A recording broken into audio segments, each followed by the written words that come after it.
నమస్తే అండి.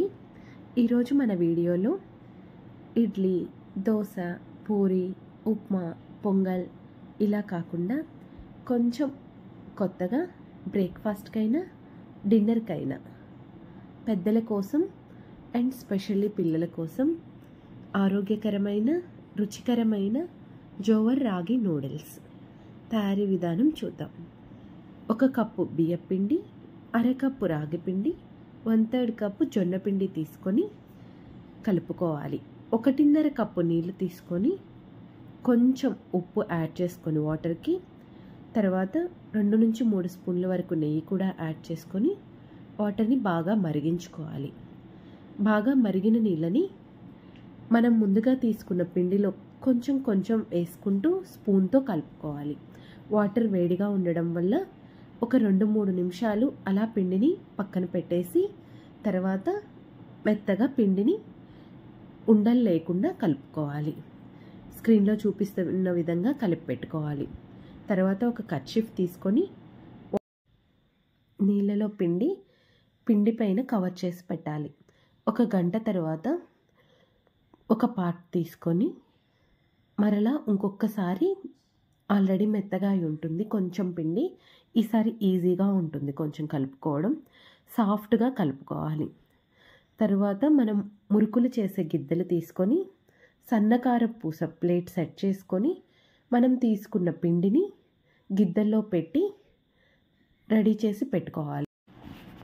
ఇడ్లీ పాత్రలో 2 గ్లాసుల నీళ్లు పోసుకొని కింద 2 ప్లేట్లు వదిలేసి పైన ప్లేట్లకి నెయ్యి అప్లై చేసుకొని ముందుగా మనం రెడీ చేసుకున్న పిండిని నూడిల్స్ లాగా సర్కిల్ లాగా ఒత్తి పెట్టుకోవాలి. ఒక ప్లేట్కి ఈ ప్లేట్వి నూడిల్స్ తయారు చేయడానికి ఒత్తి పెట్టాను.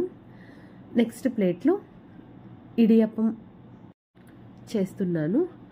ఇడియప్పంకి కొంచెం స్పైసీ కర్రీస్ బాగుంటాయి. Potato kurma, chana curry, green moong dal curry. Already green moong dal curry నేను కింద లింక్ ఇస్తున్నాను, ఒకసారి చెక్ చేయండి. ఇలా ఒత్తుకున్న తర్వాత ప్లేట్స్ సెట్ చేసుకొని ఇడ్లీ పాత్రలో ఒక 5 మినిట్స్ పాటు హై ఫ్లేమ్లో, 5 మినిట్స్ లో ఫ్లేమ్లో పెట్టుకొని స్టవ్ ఆపేశాక ఒక 5 నిమిషాలు అలా వదిలేసి తర్వాత బయటికి తీసుకోవాలి. అప్పుడు విడివిడిగా ప్లేట్కి అంటుకోకుండా బయటకు వచ్చేస్తాయి. నూడిల్స్ కోసం చేసిన ప్లేట్ని తీసుకొని విడివిడిగా స్ప్లిట్ చేసుకొని ఒక ప్లేట్లో ఆరబెట్టి పెట్టుకోవాలి.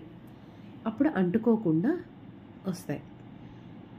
తర్వాత నూడిల్స్ కోసం క్యాబేజ్, క్యారెట్, క్యాప్సికమ్, టొమాటో సన్నగా కట్ చేసుకొని పెట్టుకోవాలి.